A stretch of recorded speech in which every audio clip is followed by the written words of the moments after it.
Mahathir bin Mohamad. Saya Nikahkan kamu dengan anak saya, Puteri Farah Hanun binti Zabri, dengan mas kahwinnya RM300 tunai.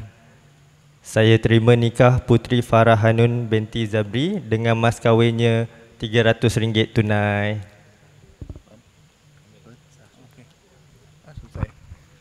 Alhamdulillah.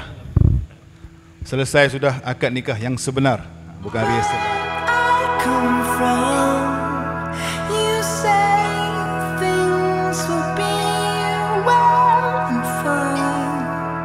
Though the world around you is crumbling, and the truth bleak as it be, stay close, believe the things are not what they seem. I won't let. I rasa happy ya. Dia cantik tak ni? And she's very beautiful today.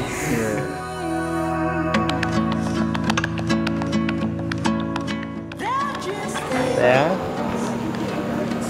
I on the left side. Ya. Tapi dia tak rasanya. Oh, okay.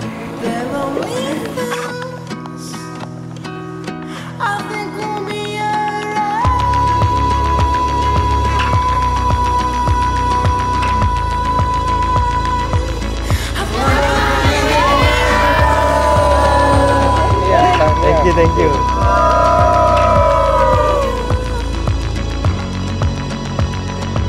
Semoga kehidupan bersama senantiasa dipenuhi dengan momen-momen manis kebahagiaan, persefahaman dan kenangan abadi. Restu di pohon memohon berkat, janji temeteri tanda sepakat, cincin di sarung mengikut adat sebagai tanda sudah terikat.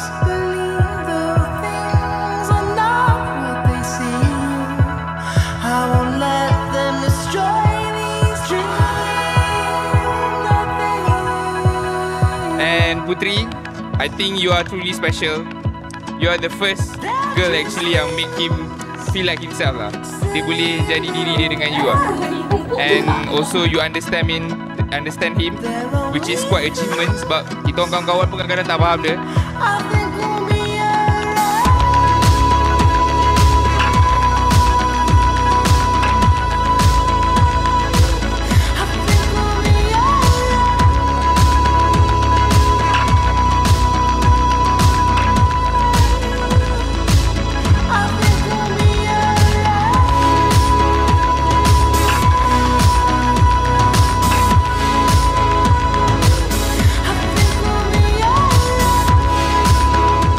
Mahathir and Puteri actually, for those who don't know, Mahathir and Puteri actually went to the same school, but tak kenal pun. But thanks to social media, diorang got closer. So when Mahathir first introduced Puteri to us, he immediately said to me, "Joe, I think she's the one. Aku sure." Satu payung. Payung belakang.